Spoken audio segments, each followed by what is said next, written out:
Ici, on reconnecte un fleuve à la mer. Ça n'a l'air de rien, dit comme ça, c'est pourtant l'un des projets les plus novateurs menés par une collectivité ces dernières années pour s'adapter au dérèglement climatique.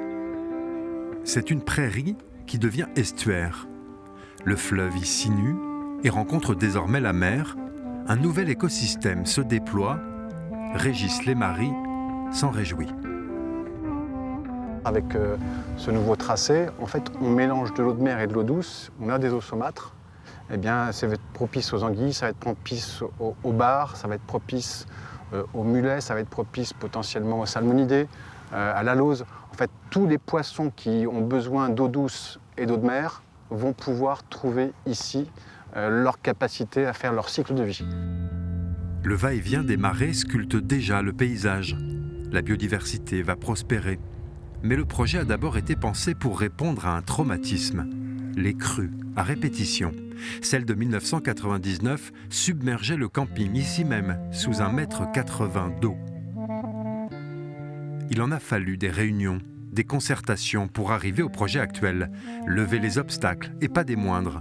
Reboucher l'ancien tracé du fleuve qui s'engouffrait dans cette buse, une étroite canalisation en béton. Mais surtout, reconstruire le camping en hauteur, à l'abri des eaux. La réalisation de ce projet va donc se poursuivre jusqu'en 2050, financé en grande partie par des subventions de l'État, l'Europe, les collectivités locales. Son coût global est aujourd'hui estimé à plus de 33 millions d'euros, un montant important mais qui pour les spécialistes de l'adaptation au dérèglement climatique est bien inférieur à celui de l'inaction. Longtemps, on a réparé la digue après les tempêtes, un coût très lourd à supporter pour cette commune. Une solution plus ambitieuse est donc choisie aujourd'hui, laisser libre cours au mouvement du fleuve et de la mer. Ce responsable de syndicat de bassin versant l'affirme, c'est la meilleure solution face aux inondations. On sait que nous sommes face à des changements climatiques qui vont fortement perturber dans les prochaines décennies le fonctionnement des littoraux. Donc on a pris en compte l'élévation du niveau de la mer, on a pris en compte des coefficients de marée les plus importants possibles, les phénomènes de tempête historiques qu'on a déjà rencontrés et les phénomènes de crues historiques qu'on a déjà rencontrés. Et on sait que lorsque ces aménagements auront été réalisés, on sera capable de faire face à des événements de type 1999. La crue historique de la basse vallée de la Sanne ne se reproduira pas. L'histoire ne fait que commencer, mais elle raconte déjà un grand changement de regard. Laisser la place à la nature plutôt que la contraindre. On est sorti ici d'une logique où l'homme a voulu tout maîtriser depuis plus d'un siècle.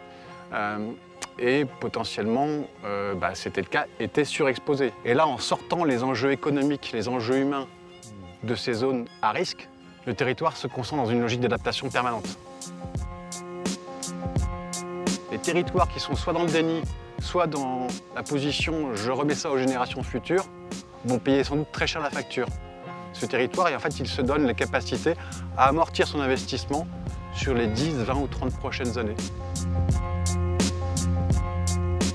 Les scientifiques nous le disent, les 2/3 du littoral normand sont menacés par l'érosion, les inondations et l'élévation du niveau de la mer. Chaque année, le Haut Conseil pour le climat rappelle de son côté que la France n'est pas prête pour faire face aux impacts du dérèglement climatique. Ici, on a choisi d'anticiper.